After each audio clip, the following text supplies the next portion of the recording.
Phone tapping కేసులో సూత్రధారులు ప్రభాకర్ రావు, శ్రావణ్ రావులను కేంద్ర హోంశాఖ సహాయ మంత్రి బండి సంజయ్ దాచిపెట్టారు.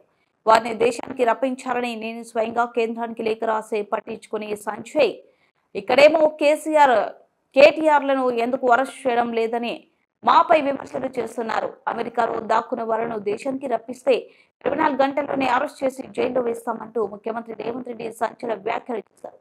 మెదక్, నిజామాబాద్, ఆదిలాబాద్, కరీంనగర్ పట్టభద్రుల స్థానంలో ఎమ్మెల్సీగా కాంగ్రెస్ అభ్యర్థి నరేంద్ర రెడ్డి తరపున నిజామాబాద్, మంచిర్యాల, కరీంనగర్లో నిర్వహించిన ప్రచార సభలో ఆయన పాల్గొని ప్రసంగించారు. ఫోన్ ట్యాపింగ్, ఫార్ములా ఈ-కార్ రేస్, గొర్రెల పంపిణీ పథకాలపై కేసులను అడ్డం పెట్టుకుని భాజపా బెదిరిస్తుండటంతోనే ఢిల్లీ వెళ్లి ఆ పార్టీ నేతలతో చీకటి ఒప్పందాలు చేసుకున్నది నిజమేమో కాదో భరోసా చెప్పాలన్నారు. కుంభకోణాలపై తాము కేసులు పెడితే మధ్యలో దూరి దసరాలో తీసుకువెళ్లిపోయిన ఈడీ కేటీఆర్ను ఎందుకు అరెస్ట్ చేయలేకపోతుందో వెల్లడించాలన్నారు. పూర్తి స్థాయిలో పనిచేస్తున్నాం. ఈ జిల్లాకు కొత్తగా మంజూరు చేసిన చాలా విషయాలను పెద్దలు ప్రేమ్ సాగర్ రావు గారు ఇప్పటి దగ్గర మీకు అందరికీ చెప్పడం జరిగింది. ఇవాళ ఆదిలాబాద్ జిల్లాను ముందు బాగానే ఉంచాలి, జరిగిన నిర్లక్ష్యాన్ని సరిదిద్దాలని కాంగ్రెస్ పార్టీ ప్రయత్నం చేస్తుంది. మరి మీరు ఏం చేసిండ్రు, మీరు ఏం తీసుకొస్తారని నేను అడుగుతున్నా. అందుకే మిత్రులారా, ఇవాళ మీరు ఆలోచన చేయండి. పట్టభద్రులు, నేను ఒక్కటే మాట విజ్ఞప్తి చేస్తున్నా. నేను చెప్పింది నిజమైతే మీరు గుండెల మీద చేసుకొని ఆలోచన చేసి ఇవాళ కాంగ్రెస్ పార్టీకి ఓటేయండి.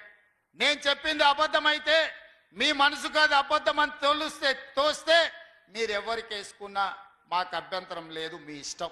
ఇవాళ నేను ముఖ్యంగా టీచర్లను డిఎస్సి నోటిఫికేషన్, అదే విధంగా టెట్ పరీక్షలు నిర్వహించింది కాంగ్రెస్ పార్టీ అధికారంలోకి వచ్చిన తర్వాత కాదా? మీరు ఆలోచన చేయండి. 11,000 మంది టీచర్ల నియామకాలను చేపట్టినమా లేదా? ఒకవేళ మేము టెట్ పరీక్షలు నిర్వహించి డిఎస్సి పరీక్షలు నిర్వహించి 60 రోజుల్లోనే 11,000 మంది టీచర్ల నియామకాలు మేము చేపట్టుంటే మీరందరూ మా కాంగ్రెస్ కు నరేందర్ రెడ్డికి ఓటు ఇవ్వండి. ఒకవేళ నేను చెప్పింది అబద్ధం అయితే మీరు మాకు ఓట్లు ఇవ్వకండి, మీకు కావాల్సిన వాళ్ళకి ఇవ్వండి. అదేవిధంగా పోలీస్ డిపార్ట్మెంట్లో దాదాపు 15,000 మంది నిరుద్యోగులకు పోలీసు ఉద్యోగాలు ఇచ్చిన మాట నిజమైతే ఈ రోజు నరేందర్ రెడ్డికి ఓటు వేయండి. లేకపోతే ఒకవేళ నేను చెప్పింది అబద్ధం అయితే మీ ఇష్టమైన వాళ్ళకు ఓటు వేసుకోండి.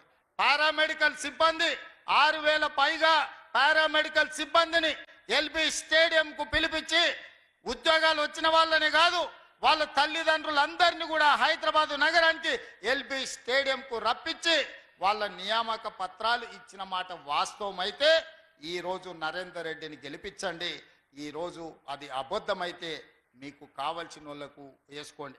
ఈ విధంగా వివిధ శాఖలలో 55,163 మందికి ఎల్బీ స్టేడియం సాక్షిగా ఒక్కొక్కరిని వాళ్ళ కుటుంబ సభ్యులను వాళ్ళ తల్లిదండ్రులను పిలిపించి వాళ్ళకు ఉద్యోగ నియామక పత్రాలు అందించి వాళ్ళ కుటుంబాల కళ్ళల్లో ఆనందం చూసిన మాట వాస్తవమైతే ఈ పట్టభద్రులందరూ కూడా ఇవాళ కాంగ్రెస్ పార్టీని గెలిపించండి అని నేను అడుగుతున్న మిత్రులారా.